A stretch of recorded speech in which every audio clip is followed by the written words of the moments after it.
Yes, yes, yes. What is up? What is up, Mixed Combat Radio family? We're back. We're back with another weekly edition of the show. We weren't really live last week due to scheduling issues. And obviously, our third co host, Melody Joy from The Beauty of Boxing, not here today, unfortunately.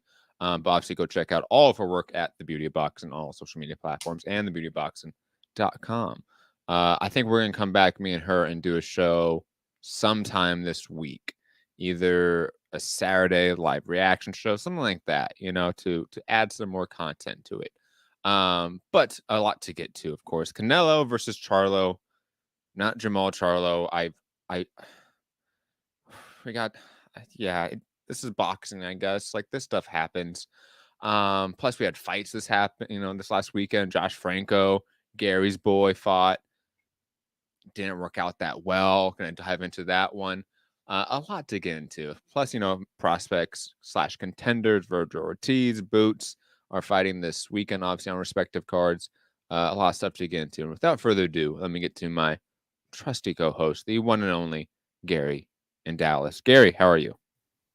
It's good. It's good to be back. We didn't get to do a show last week. It was busy, and I'm leaving tomorrow for San Antonio. Yeah, things didn't go well for Josh. Whenever you start talking about retirement, you're already done, and I think that's what we had there. I can't wait to get Matt's take on Jermell Charlo. I don't. Without further ado, let's get into the news. Or do you want to start with the fights from last week? I think we should. No. We should get to the news. Yes. I mean, Canelo versus Jermell Charlo, undisputed versus undisputed. It was a fight that I think it was a possibility. It wasn't like this is completely out of the blue. There was some reporting about this in early May, I believe, that this was a possibility. But I don't think anyone thought much of it because it was a 2-weight class jump for Jermell Charlo, who is a great fighter, arguably pound for pound top 10, of course. Oh, he's easily top 10. He should be top 5. He's got all the belts. And he didn't have an easy path to it either. But this was just a fight that no one really asked for. No one was really looking for. No one really demanded in any way. The Jermell Charlo fight, was a far more intriguing fight. Obviously, he didn't take it due to, quote, personal issues that have stopped him from fighting as of late. And, whatever that might be, please go see a therapist, fighters. This seems to be a running issue right now. We're going to get to it with Josh Franco. But fighters, go to therapy. It's not that hard, guys. You guys got the money at the top. Go see a therapist, please. But digressing, it's one of those fights where it's a good fight on paper still, but it's not a fight that I don't care about in any sizable way. And it's going to be hard for them, I think, to promote it because it's a fight that, again, not a lot of people, I think, really care about. It's not a fight that has natural buildup. If anything, it's a fight to build up Jermell Charlo fighting Canelo Alvarez. Not really a fight that in itself has its own buildup. David Benavidez is, of course, another fight. Dimitri Bivol. And those are fights that have natural storylines with Canelo. Jermell Charlo, even though he's a fantastic fighter, I don't really feel like he should be getting this opportunity. I mean, he's getting it. Shout out to him. Get the money. I totally understand why he's taking it, but I wish they just skipped it to David Benavidez in September instead, for some reason, trying to build that one up to May or whatever it is. Just skip the Charlos for a second because Big Charlo can't take it. Benavidez in September, but that's not happening. Gary, I mean, your thoughts. You were interested to see mine. What are yours? You did a good job spinning it. You didn't spin it as much as I thought you would. You weren't hyping. I was spinning it. What, Gary? This is an embarrassment. He's not. He signed a 3-fight deal with PBC. I was at a weigh-in in Laredo with Roberto Duran. Not to name drop, but I was with Roberto Duran, and we might have had lunch later. I don't want to name drop. I don't want to name drop. I don't want to name drop. Gary over here, man. I don't want to name drop. I was hanging out with Roberto Duran this week. That's all. Friday, I had lunch with Roberto Duran. What did y'all do? Had lunch with him. Okay, yeah. And my boy, Brandon, shout out 210 Boxing TV, go check him out. Said Canelo's gonna fight Little Charlo. I said, no, he's not. He's like, yeah, Big Charlo, but I don't want to report this because it sounds fake. I'm like, bro, this is definitely fake. Like, this is a rumor. Like, this is Thurman versus Spence. It's not actually gonna happen. Like, and then an hour later, it was everywhere. I'm like, dude, you should have reported it first, right? He's signed a 3-fight deal with PBC. He's not fighting Morrell. He's not fighting Benavidez. He's not fighting Big Charlo. What was the point of signing with PBC then? Like, this is what you're going to do? You're going to fight a guy 2 weight classes smaller than you? To me, this is embarrassing. And the people who hate Canelo, the Canelo haters are going to have a field day with this, right? And my boy Guy Taylor, the matchmaker for the Pro Box stuff, goes, no one had a problem with Mikey Garcia versus Errol Spence. Everyone had a problem with Mikey Garcia versus Errol Spence. What are you talking about? This is as bad as that. Like, who didn't have a problem with Errol Spence and Mikey Garcia? Everyone did. Charles never even fought over 154. Mikey at least fought at 140. He won a belt there. This is 2 full weight classes to fight the best guy in the division. Now, look, Little Charlo is the best guy in his division by far. He's got all the belts. But I don't understand, like, how you go from Big Charlo, which is a good fight, which I thought Big Charlo could win. If you listen to our last show, I talked about that, to this guy. There is a huge size difference between Big Charlo and Little Charlo. It's really the only way I can tell them apart, right? This is a ridiculous fight. And he's not going to fight Benavidez or Morrell because he's going to fight this fight. Then he's going to fight Big Charlo, and he's going to lose to Big Charlo, and he's going to rematch with Big Charlo, and that's the 3-fight deal.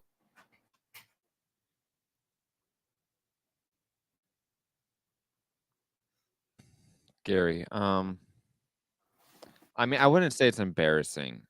I feel like it's shocking. Embarrassing. I mean, this is better than a lot of opponents that he's fought, even as of late, Gary. I mean, I remember your reaction quite vividly when Spence. Is this any different than Errol and Mikey? yes, I think so. Is it better or worse? It's better. It's better. Mikey wasn't undisputed. Mikey wasn't undisputed. No, but because he was going up and down. Yeah. And you have to remember this. When he had his resurgence right after the sort of legal dispute with Top Rank, right? Correct me if I'm wrong. He fought at 135, beat Zlatishinin, and 135 iced him epically. Yeah, he did. But it's Zlatishinin who's done nothing since then. And 135 was a shitty division at the time. That's hard to believe, right? But it was awful. It was terrible. Anthony Corolla was a champion. And like everyone thought like he was good. That's how bad the division was at that time. He moved up to 140 and beat Sergey Lipinets in a really fun, competitive fight. I'm not gonna say it was close, but it was a competitive fight. Right. And then like I always thought Lipinets was kind of the truth. Like I always thought like Lipinets was good. Like when they said Lipinets was gonna be the last minute replacement for Brown, if I Figueroa, I'm like, oh well, Figueroa's gonna lose now. Like I've always thought. I mean, he's not Spence or Keith, but he's like the notch below that. Like I've always like Lipinets and Ugas. That's a good fight. He's a notch below that. I would say he's a B level fighter, Lipinets. But my point is that he beat competition that wasn't that great in a time in those divisions that really weren't that great. When he moved up to 140, it's not like he fought Crawford. When I believe that at time Crawford was at 140, if I'm wrong, right? Like yeah, it was at one. That was right at that transition. Yeah, I don't remember exactly. Yeah. Crawford's either the guy at 140 or he's just moved up to 147. So Mike Garcia was never an established, undisputed champion on top of being like pound for pound at that time. Like Mikey really wasn't pound for pound. Mikey was good. Mikey was arguably could be great. He's had a big layoff. Let's see where he goes. I don't think Mikey has the same or had the same momentum, cachet as a top level fighter at that moment compared to Jermell Charlo right now. And we have on top of it, I would say, Canelo that people are also saying is fading. Like we were on the show after the Canelo John Ryder fight, who also is a worse opponent than Jermell Charlo. Like if we At really go least they're down, the same size, though. They're the same size. The problem with the fight isn't Jermell Charlo; it's the size. Jermell Charlo, I think, has a great resume. I think Jermell Charlo had the toughest path to undisputed than any of the current guys who've been undisputed over the last year or so. Like, he had to fight some dogs, right? He had to go through Castano twice.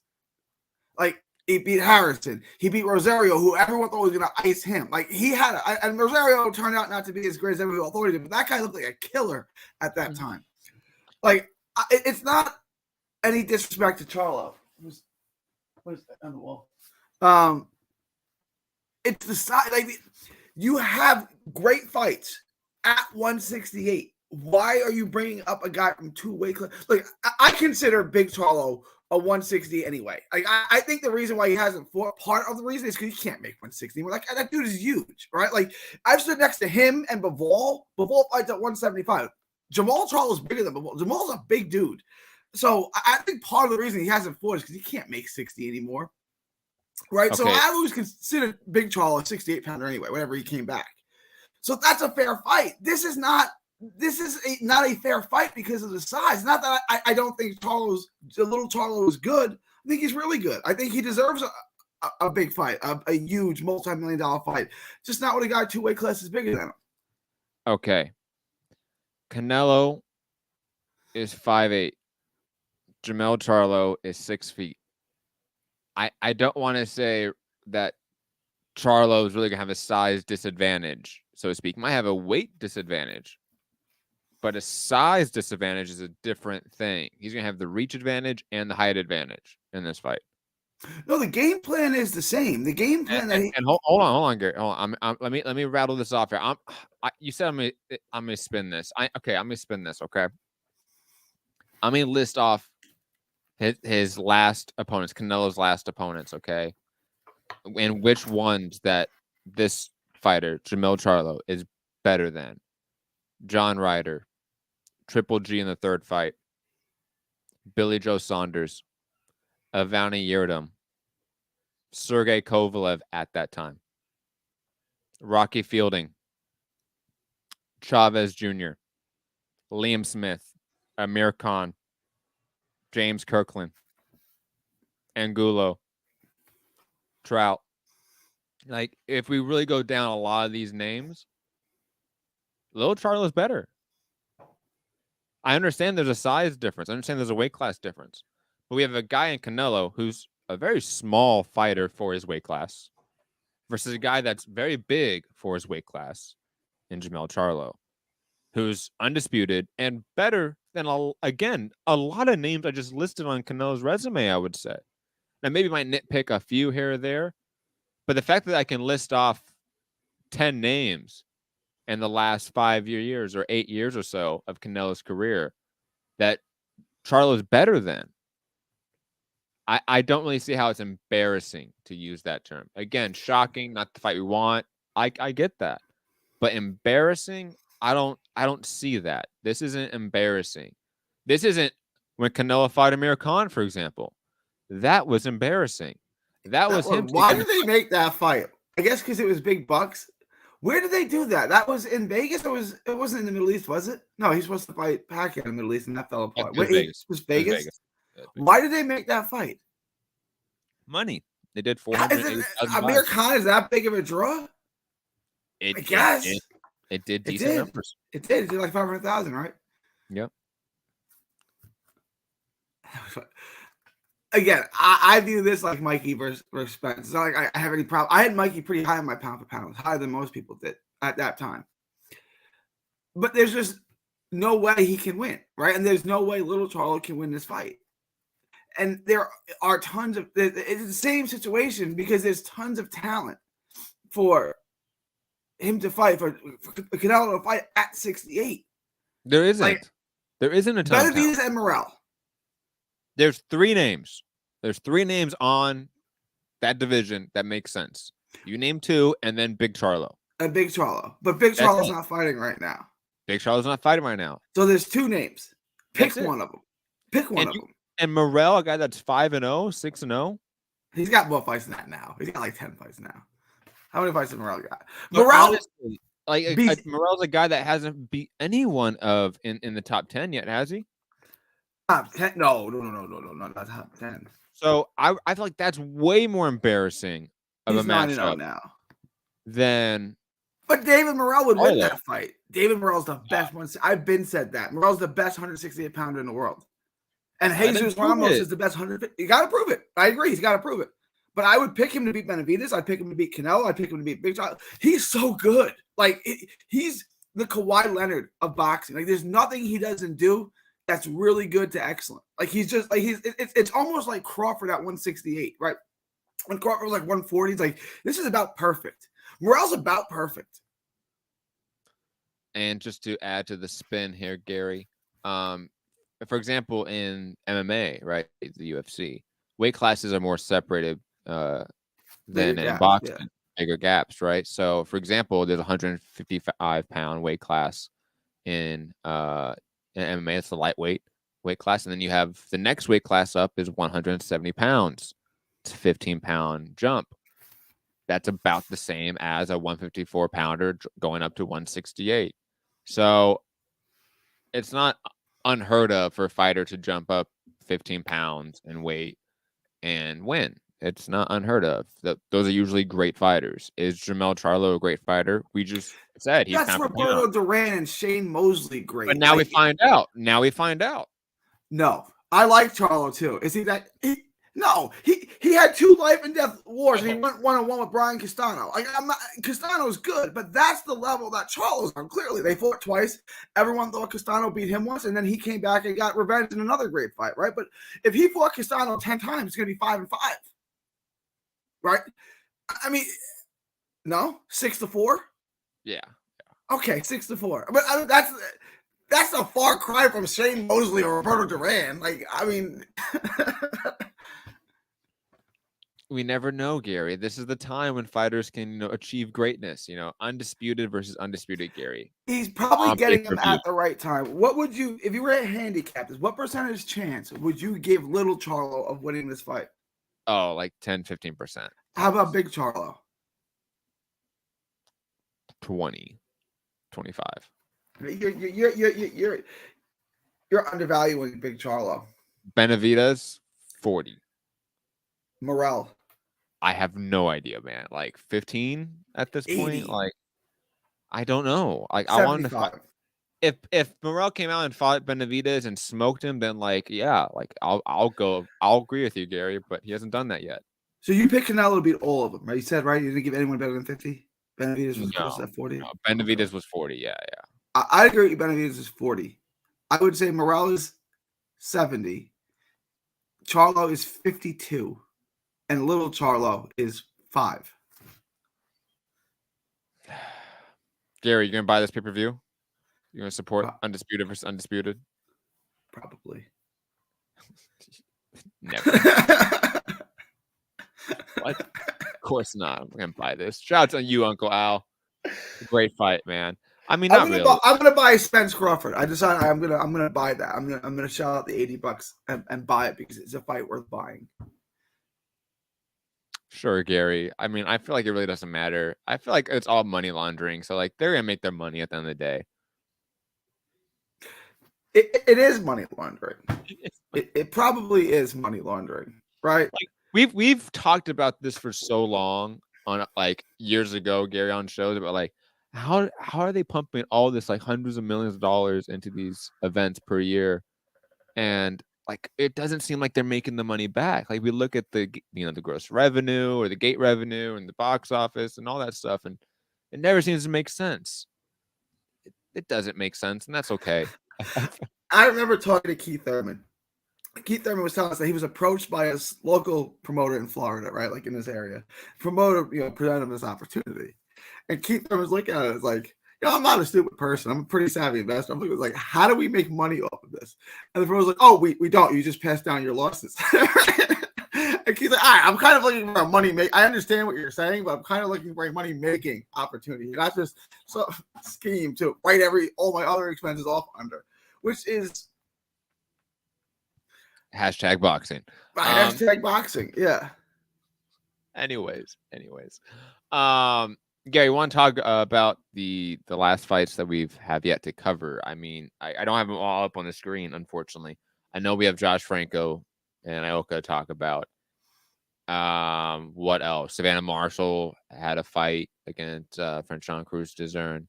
And that's about it. Everything else has been just memory hold in my head. I don't remember anything in the last 2 weekends.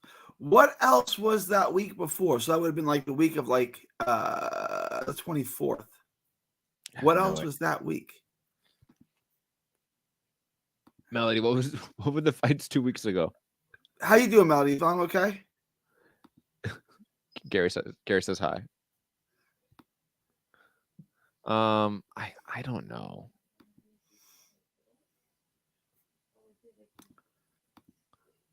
Yeah, I don't remember. I Which feel like match? there was something. Oh, the Dalton Smith card. Shout out to you, Rob. Oh, Jared Anderson versus and against the God Charles Martin. Thank you. I have enough to talk about now. I'm good. Okay. Yes. So, Gary, let's talk first about your boy, Josh Franco, who's younger than me. He's in his 20s, like mid-20s. Retiring after losing 27. Yeah. Yeah, he's younger than me. And retiring, full on saying that he's retiring from the sport of boxing after losing to Kazuto Ioka. Was it mental health issues? What was it? He told me, you can go back and watch my interviews right before Bam fought Christian Gonzalez, that he was going to retire then, or he didn't know how many fights he had left. And I asked him off camera, I said, is everything okay? He's like, yeah. I've already won a world title. What else do I have to prove? So I was like, but he hasn't really won a world title.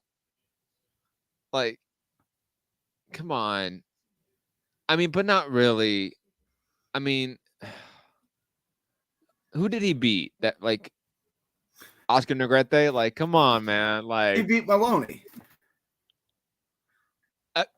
I think Oscar Negrete is better than both Maloney. Oh, you're asking who he won for? Oh, I thought you were asking who he won for his world title. Okay. I see. Oh yeah, yeah. Sorry. Okay. Yes, I understand your point. I'm sorry, but I mean, like, this is not a Hall of Fame career to retire on. No, it's not a Hall of Fame career. For a guy that, look, you know me, I've shit on the guy for years now, Gary. He's been one of your favorite fighters for a long time. So as a result, I've made fun of him for years. He's just one of my favorite people. Like, Josh is such a great dude. I can't help but feel like he is a guy that has out of the ring issues. From the rumors that I've heard about him, I don't think he has his head completely into the sport. Not at all. And that explains why some of his performances have been poor, so to speak. But I wanted to see him face Estrada and Roman Gonzalez. Like, those were fights that I actually wanted to watch. Well, Estrada ducked him. Okay, Gary, no, that happened. Estrada did not duck Franco. No, they went to purse bids. Golden Boy won it. Estrada vacated his belt. That's how Franco was elevated from regular champ to world champion. And Estrada fought who? What was the purse bid total? Do you remember? I don't. This is was it like a while ago. Because it might have been an insulting amount. It was low because Golden Boy was the only one that bid on it. Oh, so Golden Boy was the only one that bid on it, and it was low. See, I can see why he did that then. Because as a fighter, I don't know who he fought. Pull it up. It was some guy I never heard of who had like 8 losses. Who he fought? Like, but maybe he negotiated that fight in Mexico and got some good payday off of it. Estrada, the legend, Hall of Famer, ducked Josh Franco. That's just facts. Yeah, but one's a Hall of Famer, one's not. And who did the ducking? And there was multiple other fighters in the division who Franco has fought, one of them at least, in Ioka, that are probably going to be in the Hall of Fame. You know, Roman Gonzalez, Ioka, Estrada, Rungvisai probably. Those 4 names are going to be in the Hall of Fame. His brother fought one of them. He fought another one, and he lost. I mean, that's the reality. And I think he's a guy that doesn't have his head in the game. He's a guy that I think understands that he's probably maximized like his potential. Like this is it. Like he won't get any better. And that's why he wants to retire, because he's not really in it. He's getting hit a lot. I will say it's a smart move. Like if you're not in it 100%, like I've always said, just get out of the sport. You know, even if it's a break, I think it's better to do that. So good for him on that. But it's unfortunate. It's kind of a sad, little story in boxing, in my opinion. It's a guy that had tons of potential to be in big mega fights as an American little man, and he was not able to get the big fights for whatever reason, Gary. And when he did get a big fight, he lost, and then he retired. Well, he got a draw, and then lost. I don't want to say he lost. He no-showed, really. He went and got his paycheck. I'm like, did you watch the fight? I mean, was that the same guy that fought in the first fight? Clearly not. He came in 6 pounds overweight, the exact amount they told him he could come over and still have the fight. So he was never going to make weight. He had committed himself to giving up the belt on the scale because he knew he was never going to fight again. I'm not making excuses, right? But he was clearly checked out when he did that. It's like when a team is down 3-0 in the playoffs. It's like, oh, well, we just go home now. Like 1-2-3 Cancun. Like that's, and I love Josh. I'm not trying to, blast him or anything, but like, was that max effort? Was that mama mentality in that game, in that fight? No, he was already checked out. That's what I'm saying. Once you talk about retiring, you're already done. Anyway, he got a nice little payday, and he says he's going to open a boxing gym in San Antonio and train fighters. We'll see if that's the case, and we'll see if he fights again. But there's also got to be something. When you're supposed to get all of these fights, right? And your name is mentioned with Roman Tito Gonzalez and Estrada and Quadras and all these guys.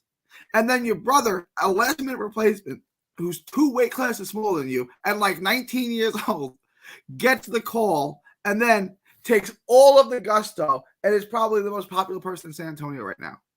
Like, I'm not saying Josh is upset with his brother. He's not, right? Like, they're really tight.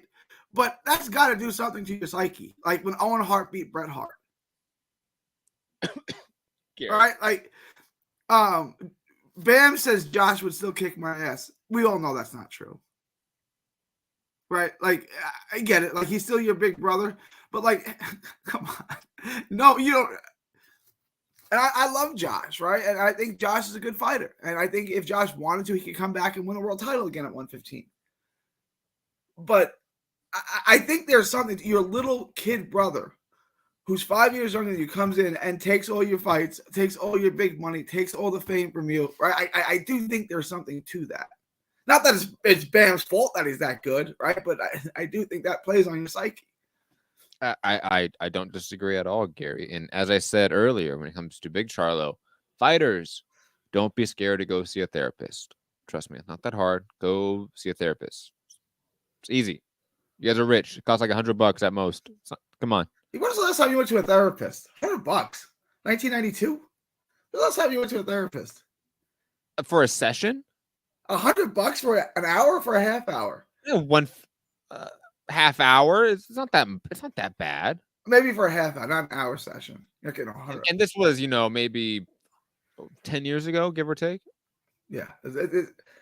I can promise you, especially in LA, you ain't getting an hour session for $100 no more. Okay, fine. $200, Gary. That's probably these are millionaires, or at least for a little man like Josh Franco, they get hundreds of thousands of dollars per fight. Like he's got the money to go see a therapist if he wants to. Come on. Or I've been through therapy, right? And I was forced to go to a therapist as a kid. I can tell you firsthand, when you're forced to go to a therapist, entirely useless. If you want to go and you want to help yourself and you want to understand things about yourself, that's when it's productive. But if you're forced to go, like they always forcing someone to go to therapy is like forcing them to go to rehab. It's not going to work unless they want to. Like, did you ever see Good Will Hunting? Like he just like I think runs to the therapist. I think if everyone was forced to go to therapy, like things would be better in the world. It's like forcing someone to rehab. It's not going to work unless they want to. I was just joking. I was just joking. Oh, We're you moving on. okay. Moving on. Atlanta Marshall. Yeah, I really don't have any other thoughts about any other fight this last few weekends. They were all good fights. I'll say that. All the people that should have won, they won. Good for them. Jared Anderson. What did y'all think of Jared Anderson? Oh, and thank you for reminding me about that. I did want to mention one brief thought about that against the god Charles Martin. Jared Anderson looked like shit. For a guy that is touted as the next best American heavyweight, he couldn't finish Charles Martin, who I love dearly. Great human being, maybe again, God himself. But I mean, how do you not finish him? Like, Charles Martin is one of the more easily finishable top heavyweight / like gatekeepers. So this was one of those fights where I was actually really looking forward to see like where Jared Anderson's at, and it's not the top. Like, I would pick almost every top level heavyweight against him, even guys like Joe Joyce, Daniel Dubois. Oh, stop, Joe Joyce. Yeah. And my homie from China, Zhang, like, I'm picking him against Jared Anderson. That's fun because you got the speed of Anderson, and let's do that. They're both top rank. Zhang is with top rank, yeah. I think so. Let's do that fight.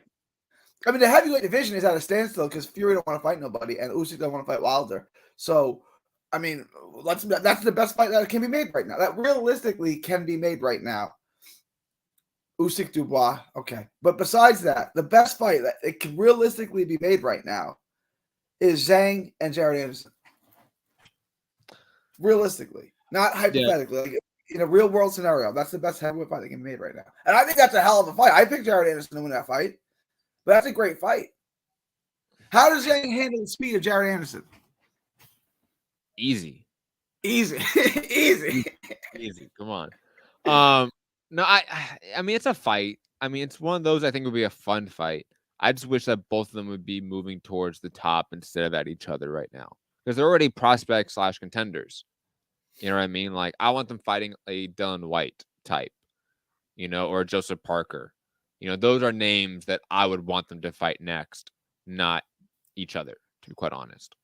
I'd rather. I understand your point, right? Fight a former world champ, fight a name.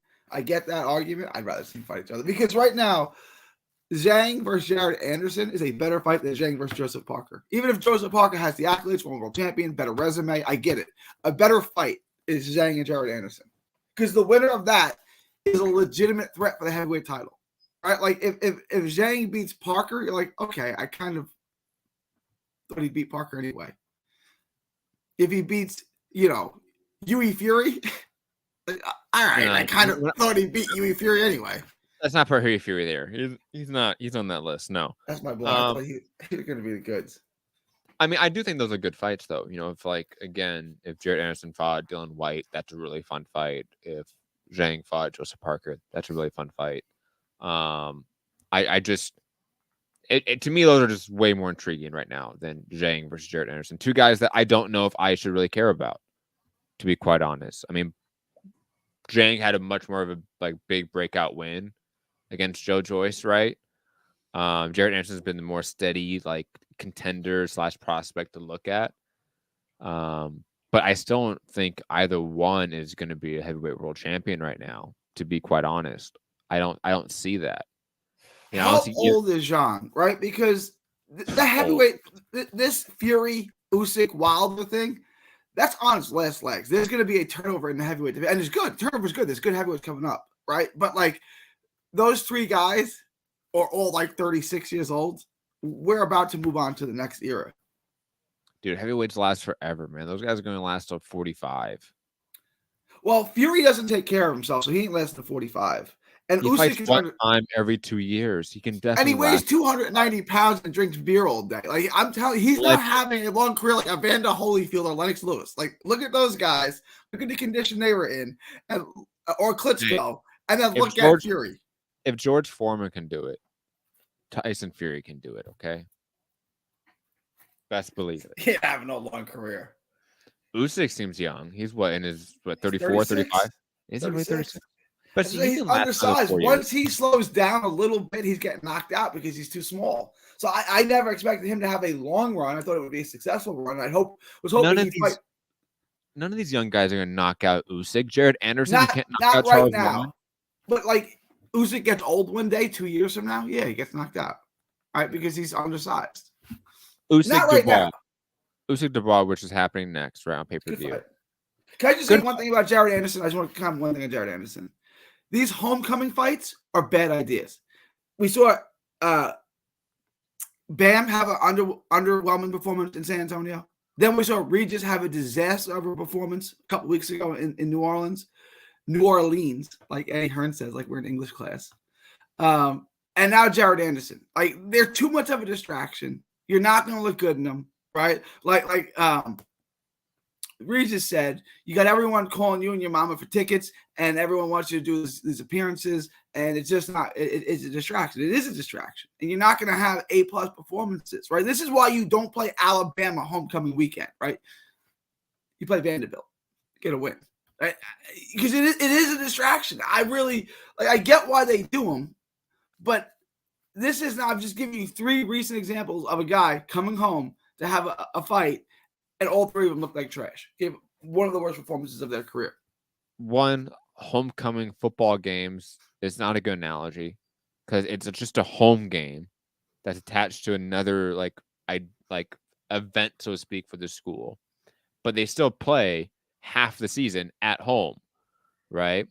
So it to me that doesn't really make a lot of sense in terms of. Well, what I'm saying is right because there's so many distractions that weekend. You don't play Alabama that week because you will get squashed. These are headliners. These are headliners. I'm sorry. What do you, I understand, but it's a distraction. It's still a distraction. The whole point of like combat sports in terms of like promoting fighters, like the foundational idea of it is to promote him in his hometown. Like that is the basic like promoting tactic for every promoter throughout the dawn of fucking time is, hey, this guy's from this town, we're gonna sell him there, and if he sells out there eventually and he's bigger, then we're gonna move him on to a bigger venue, bigger market that's still in his region, and then move to the national markets, whether it's New York or LA or whether it's London in the UK. So like this has just been a test of time that this is how things are done. I don't really see like the idea of like homecoming fights is an issue. Like I just think these guys aren't that good. Like that might be a reality. Like Jared Anderson, maybe not that good. Regis Prograis, maybe a guy that's kind of slipping. A guy that hasn't been doing as much as of late. Steel sharpens steel. Mentality. Who has he fought since Josh Taylor? That really is a quality opponent. It would not be good. Zepeda. And that's it. And Zepeda is a deeply deeply flawed fighter. Like Zepeda is the most flawed fighter at 140 at the top, technically speaking. I don't know. And Bam, I mean, I think he had like an injury too that night, so I don't really chalk it too much up to like him just being succumbed by the anxiety of his hometown crowd and all the pressure that's added to it. No, I mean, come on. These are fighters that have most likely been fighting in their hometown for quite some time too. Like on the way up, they're fighting in their local regional scene. So I don't know. I just don't buy it. I think fighters, you're gonna have to fight in your hometown. If your hometown's a big market, guess what? Well, that's if you you're from New York or LA, you're gonna have to fight in your hometown. But we're talking about like New Orleans and where in Ohio is he from? Toledo. These aren't. Yeah, he may have fought there coming up 4-0, 5-0. Jared Anderson did because Jared Anderson fought all of his fights on top ranked cards. But like Regis Prograis may have fought in either Houston or New Orleans real early in his career, 4-0, 5-0. He probably did because he didn't have a big promotional deal. But once he's not a star then. I was with Reese. I was there, and I saw how he was mobbed. He was treated like the Beatles, and like a mob of people everywhere you go. That's a distraction. You're not going to fight your best that way. Like you're just not. I don't think it should be a factor. It really shouldn't. If you're a top level fighter, elite level fighter, it shouldn't be a distraction. And plus, I mean, guys like Regis have talked about like making New Orleans like a boxing hub and like fighting there all the time. And he's talked about it. Like he's pushed for it. And he Yeah, got it. And he's like, hey, I don't like it. Like and that's then on after the you. fight, they said they asked them, they want Matchroom wants to bring you back here. He said, "Well, me and Matchroom are gonna have to talk about that." And Right? look, the reality is like Regis is a guy that goes out and fights like gators and shit in the swamp. Like maybe he just wasn't focused because he's not a focused guy. Like maybe that's the reality. Maybe he's just kind of like a crazy like Ricky Williams type of dude. Like That was a bad performance, man. That was bad. it was horrific. He probably lost the fight, in my opinion. But He digress. probably didn't lose the. I mean, look, I don't care how you scored it because it was like scoring the Robert Easter and who did Bartholomew. Easter? Yeah, fight. It's like I don't care. I really don't care how you have this. Good point. Good point. Briefly, fights this weekend. Your boy Ortiz back from the dead, fighting. Hold on, let me pull it up. Fighting a guy that I don't think anyone cares about. Oh no, sorry, I was mixing up the Boots fight. The Boots fight, I really don't care about. But Ortiz Stanionis or whatever, however you pronounce his name. That should be a fun fight. I think it depends on Ortiz and his health. Because if he's not 100%, this is gonna be a tough outing for him. I mean, Ortiz is a guy that can struggle at times with certain opponents. This could be one of those if he's not 100%, and he might not be. I think most likely is not going to be 100%. Also, Marlon Esparza is in the card against Gabriela Alinas from Argentina. That's a unification fight. Yeah. Yeah, the WBA, WBC, and WBO flyweight titles. Esparza fighting her opponent's undefeated to 14-0. Tristan Calcuth, your boy Gary, Tristan on the card. Joseph Diaz, he's back. Yeah, Jojo.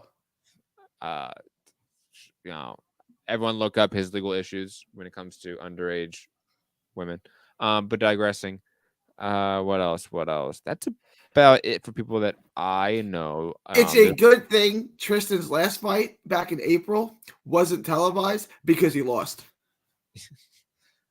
They all scored it for 3-1. I'm sitting press row. This is in Dallas. This is in Arlington. There's not one person, Jeff Zimmerman for Boxing News, had it even. Every other person had him losing 3-1 or 4-0. Like, to my boy Jonathan Rice. So like I know both these people, and I don't have an interest in the fight. And I love Tristan Calcuth and his family. He clearly lost his last fight. It's a good thing it wasn't televised. Because it would be a very different outlook on it right now. His opponent, Joe Jones, aka Jim Jones, is sporting a 13-8 record, but 13 of those 10 out of those 13 wins, knockouts. Is it a cruiser or is it a heavyweight? Oh shit, I don't know, Gary. No, a lot of times it does. It's all over the place. It's 175 all the way to 214 is the highest he weighed. So, come on, come on, Gary. Golden Boy Boxing has finest right here, man. They're not struggling at all. And there's also a guy, Darius Fulgham, on the card, light heavyweight. He's a really good prospect. Keep your eye on him. Fighting a guy named Jeremiah Curtwright, who's 2-1. I like Golden Boy because they utilize Texas, but like some of that matchmaking, man. Well, they just got rid of their matchmaker. What's his name? Diaz, right? Yeah. It hasn't gotten better. Well, I mean, they've lost his talent. They've bled talent over the years. That's the issue. Like, they don't have anyone of note. And even guys they used to have, like Rashidi Ellis, they don't have anymore. So because they didn't like Rashidi Ellis because he was black. Yeah.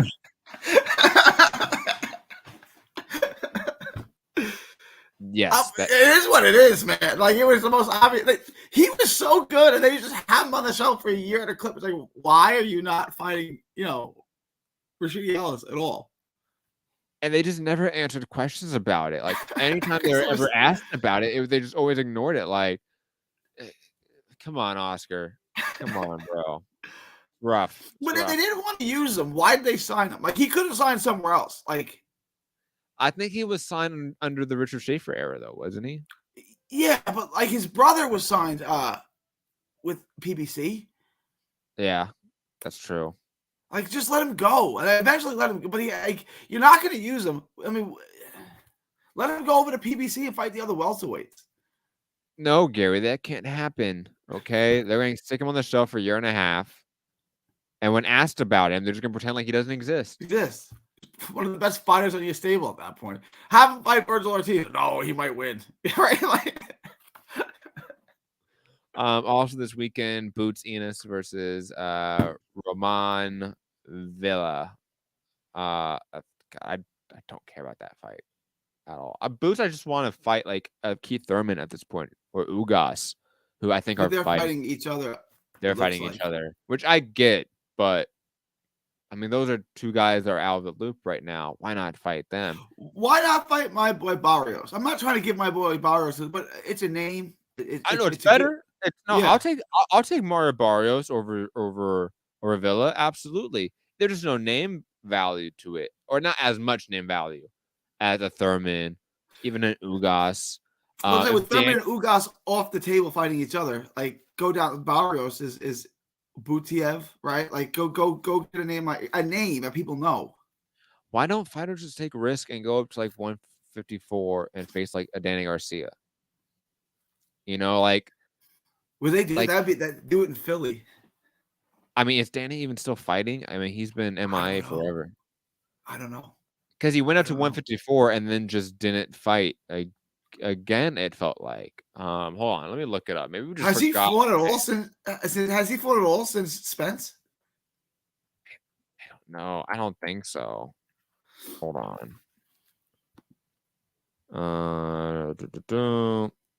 Oh, he fought Jose Benavidez Jr. That's right. Last year in July, so it's been about a year now since he's fought. And he had that 2-year layoff after the Spence fight. But that's the PBC schedule now. I mean, all their welterweights do that. Spence, Thurman. I mean, I do want to get out of here soon, but we can spend the last little bit of the show on that, Garrick. I feel like that's a hot topic, is like why PBC's top fighters aren't fighting as often. I mean, I have a few theories, Gary. Do you have any theories as to why that is? No, because you want to say they're broke. I don't subscribe to that. Like, I really don't. Like, I don't think they have as many TV deals as they used to. So now they got to jam everyone into the few TV deals that they used to have. They lost the Fox, and then no one else picked it up. But no, I don't really have any. I don't think. Are you going to say they're broke? I'm not going to say broke, but I do think it's a money-saving thing. Absolutely. There's no way that they did not take a massive monetary hit in the last 3 years, like every other sporting entity, really. There's a few industries that have made out, really, and made a lot of money, obviously, during the pandemic. But when we talk about these sporting events, these sporting entities, right, these boxing promoters, putting on events during the COVID quarantines where they're not making any ticket sales. And on top of it, I would assume ticket sales have been lagging post-COVID. To look at, like, let's say, like the movie industry, right? The movie industry has significantly still been lagging in terms of box office ticket sales. That's a big potential reason why we've seen like movies like The Flash or Indiana Jones completely bomb at the box office. Movies that are $200-300 million movies in terms of just pure budget, not including marketing, they're bombing heavily. I assume that sports, in a way, has been hit as well on a similar level.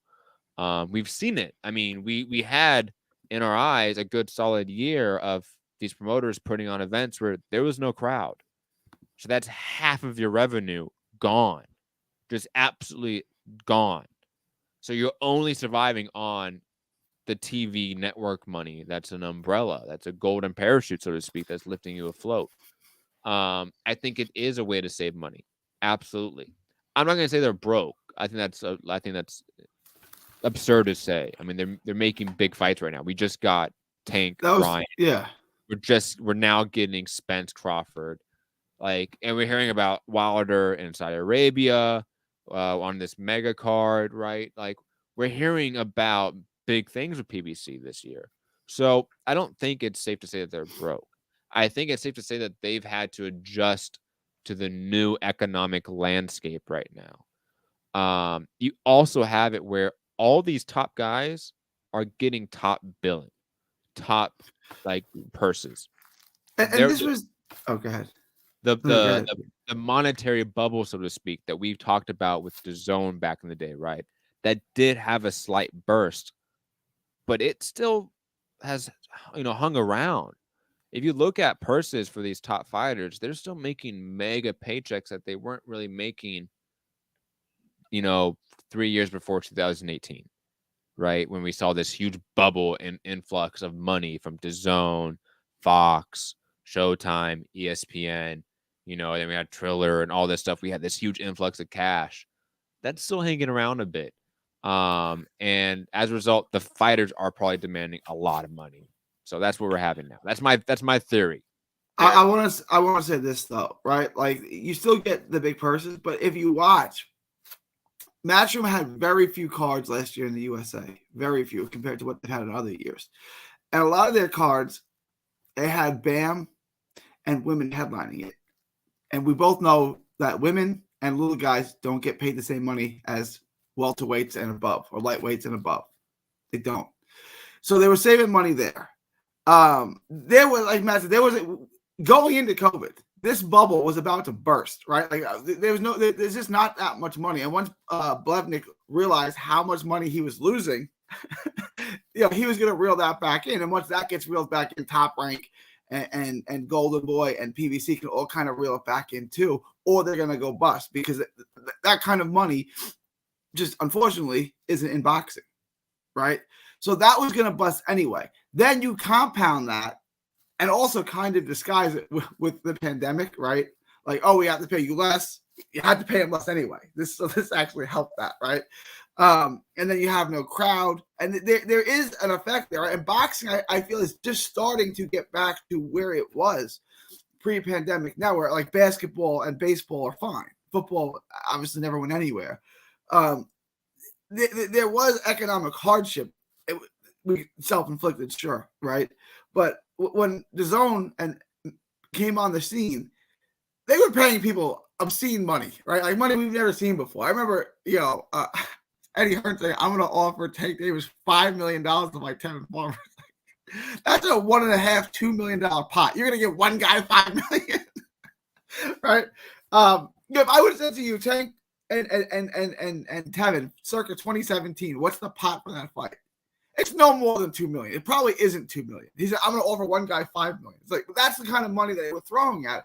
That can't last. That's the housing market boom. That's fake. That's not real. And now you're feeling the effects of that. And I think with PBC, it's been a little prolonged, right? Like Matchroom is finally starting to put more shows on. Top Rank is starting to put more shows on. PBC really hasn't caught up. Also because, like I said, they don't have the Fox deal anymore. That's expired. Yeah, it'd be like if if Top Rank lost half of their TV networkship deals and dates, we would be probably talking about, oh, this fighter's not fighting as often. This fighter's not fighting as often. Absolutely. But anyways, that's my thought on it. I've seen a lot of people, talk about it, so to speak, on Box and Twitter about, PBC's broke, as you say. And I just don't think that's accurate. I think it's just that the market has significantly changed in the last 3 years. The way companies are looking at workers, and these fighters are workers, they're employees in a sense, even though they're not listed as that or classified as that, they are in a sense employees. Like Gary said, the idea of like trying to bring down purses, wages, that was a huge thing. And they did that in a sense in the last 3 years, but they also lost massive chunks of revenue because at least a year of that, they lost ticket sales. So yes, they were saving money in a sense by not paying fighters as much and keeping fighters a little bit fighting infrequently, but then they weren't making the money back by having still regular events that had regular regular revenue coming in. So we just seen a shift. Anyways, Gary, any other thoughts before we head out of here? Usyk Dubois, real quick. You taking Usyk? Yeah, of course. I mean, I like Dubois, but I mean, he's not at that level. We both had him back like 2018, 2019 as the next great thing. You were wrong. You were We so were wrong. wrong. We'll see. He's still really young. What's he, like 25? He's still really young. I don't see, dude. He got so messed up by Joe Joyce. Yeah, Joe Joyce messed up his whole life. Yeah, definitely ruined his career for sure. He should just retire like Josh Franco. Well, he hasn't won a world title yet. I mean, to be fair, he's probably won a version of a world title at some point. Like just like I mean, he's won like probably an interim intercontinental silver belt or something like that. Like he's won an intercontinental belt, Gary. That's almost world. If it's not, I don't really understand the difference. Yeah, what is the difference between like the WBO? They don't call it intercontinental; they call it global. What is the difference between world and global? I don't understand the difference. Which one's better? Is intercontinental just two continents? Like is it like could be? See, it could be. I feel like we need this listed out before every broadcast of every boxing show of like a classification of all these belts and the terminology for all these belts. I think that's what ESPN and DAZN should do. I want Sergio Mora and the other dumbass to be out there talking about this. That'd be fun. That'd be good entertainment. Gary, final thoughts. Let's do it. No, that's it. Canelo is embarrassing himself and the sport of boxing. The haters are going to have a field day. Find me all from social media, 3D Boxing blog. And also subscribe to my channel, Texas Boxing Scene on YouTube. I'll be out in San Antonio with Virgil. I'll have a lot more content for that channel. It is July 5th, 2023. So if you're in the U.S., it was your Independence Day yesterday. In Texas, it's March 2nd. Let's make Texas a country again. From Texas to the world, thank you, and God bless. Remember, everyone, obviously our third co-host, Melody Joy, is not here. We might come back and do a show this week as well and do 2 shows this week. So check that out, thebeautyofboxing.com, at thebeautyofboxing, all social media platforms for Melody Joy, our third co-host. Find me, Matt Hunter, on all social media platforms at Matt Hunter MCR. I just posted or published an article on peoplesworld.org about the Unite Here Local 11 strike that is ongoing right now. It just started July 1st. 15,000 workers on strike in Los Angeles and Orange County, shutting down all of the hotels and a lot of other tourism and hospitality aspects like airports and stuff like that. Disneyland. When did this happen today? Because the airports are a disaster today. My wife was flying. She had to fly through, she had to make this ridiculous. Is that this happened like now? Like recently? Yes. The airports, I can confirm the airports are a disaster right now. Yes. So that is happening. I also posted a video on that on Trending Now Network. Also was at a Cuba Solidarity rally to get it off the state-sponsored terrorist list that Donald Trump put it on, and obviously Biden has not taken it off as of yet, which unleashed another wave of sanctions on Cuba. So we had 20 organizations organized in Los Angeles. Did another video on that again, Trending Now Network, also on at CPUSA _ SELA for all social media platforms as well to go check out that content. Hit the like button, share the show, all that fun stuff. Patreon.com / Trending Now Network to catch the show live. And obviously, you're catching it right now on YouTube. If you're watching tomorrow or whenever I post this, go to all of our stuff. Again, Texas Boxing Scene. That way, Texas Boxing Scene for Gary, beautyboxing.com, and Mixed Combat Radio and Trending Now Network. Okay, peace.